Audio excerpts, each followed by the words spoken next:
We're free. We got to get off the throne. Esther 3, it says, to all the king's servants were in the kingdom, they bowed down. That nature. And you see it throughout history. The Caesars required people to give them homage. Haman certainly does. Stalin demanded homage. Hitler demanded homage. Saddam Hussein demanded homage. They all put their picture, their image up. They blasted it all over their land, that people basically would worship them. But remember what happened? Daniel, he's there in Babylon, and he's told, you bow down. Bow down. And Daniel, as a man of God, said, I cannot bow down. I will not bow down to anyone but God. The Maccabees had the same issue. The whole nation was apostatizing, going after the gods of the Greeks as they were being persecuted to do this or you die. And they said, we will not bow down to any other god but God. We will not. And I want to show you something. You see the nature of it firsthand. Turn to Luke for a moment. You can keep your place in Esther if you can, but turn to Luke.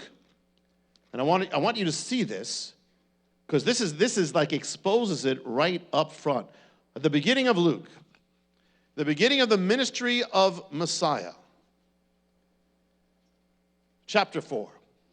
Yeshua, Jesus, full of the Ruach HaKodesh, the Holy Spirit, returned from the Jordan, and was led by the Holy Spirit, or the Spirit, into the wilderness. For 40 days he was tempted by the devil. He ate nothing during those days, and when they had ended, he became hungry. And the devil said to him, if you are the Son of God, tell this stone to become bread. Yeshua answered and said, it's written, man shall not live by bread alone. And he led him up and showed him all the kingdoms of the world in a moment of time. And the devil said to him, I will give you all this domain and its glory, for it's been handed over to me. I will give it to whomever I wish. Therefore, if you worship me, it shall all be yours. And Yeshua, Jesus answered, it's written, you shall worship the Lord your God and serve him only. And he led him to Jerusalem and had him stand on the pinnacle of the temple and said to him, if you are the Son of God, the Ben Elohim, cast yourself down from here. For it's written, he will command his angels concerning you to guard you. And on their hands they will bear you up, so you will not strike your foot against a stone. And Yeshua, Jesus answered and said, it is said, you shall not put the Lord your God to the test. All right.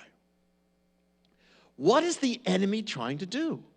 He's trying to make Yeshua, the Messiah, bow down and worship him. Same spirit as Haman. And he's trying, think about this, he's trying to make God bow down to him. And even, everything he's doing, even when he says turn the stone to, well, he's trying to make God follow his command. You see? And so here you see that same nature there. And that's why you see that again and again and again with all these ideologies that put God out. They're all trying to be their own God. Communism was its own God. You had to bow down to it. You had to submit to it, or else you were crushed. Fascism, same thing. Nazism, same thing. It tolerated nothing but full submission and bowing down. Political correctness today, the idea of tolerance, but that tolerance is quickly turning to intolerance, that anyone who says anything against it and goes by the Bible is to be silenced. That is that is what gods do. That when you have a false god, that's what they do. They seek to subdue all things. When man puts himself as God, it's dangerous. Because then the enemy gets right in there.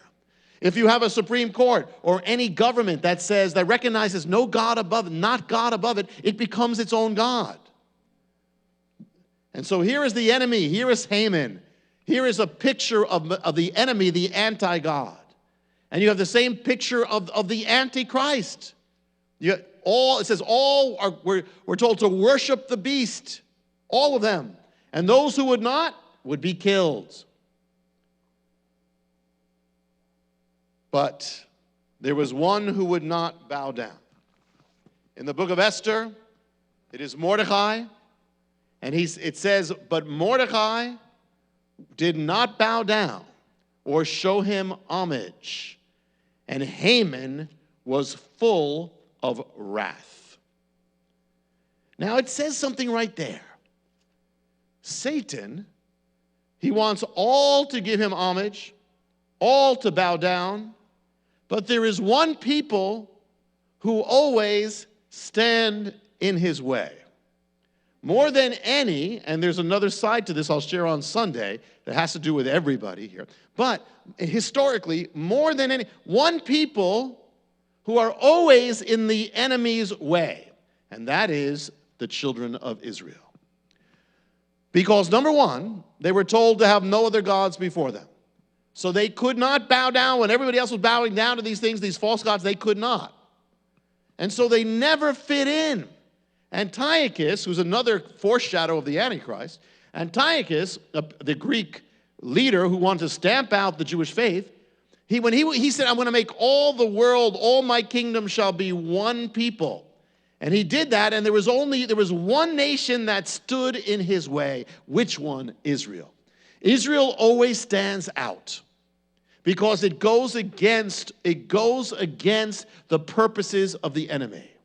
They're always a threat, and that's why there's always attempts to destroy Israel, because Satan does not like that nation. And it reveals you, so it's not just what they do to say there shall be one God, but the very existence of Israel is a threat to the enemy. So he's always trying to destroy them. That's why Israel never fits in. That's why Israel, not the Soviet Union, not China, not Syria, not all these nations which have killed thousands, hundreds of thousands, millions of their own people, the nation that has been more condemned than any other nation is Israel by the United Nations. In fact, I've heard that even if you look at all the resolutions, a good amount of them, even some say a majority, a good amount, or the plurality, is all about condemning Israel. It reveals the roots of anti-Semitism. Anti-Semitism is not natural. It's not bound by time. Doesn't matter if it's ancient times, modern times. There's not one reason, because one will say it's because of this, it's because of that, it's because of that. It's not bound by geography. There's anti-Semitism with people who've never seen a Jew in their life. It's not bound by reason.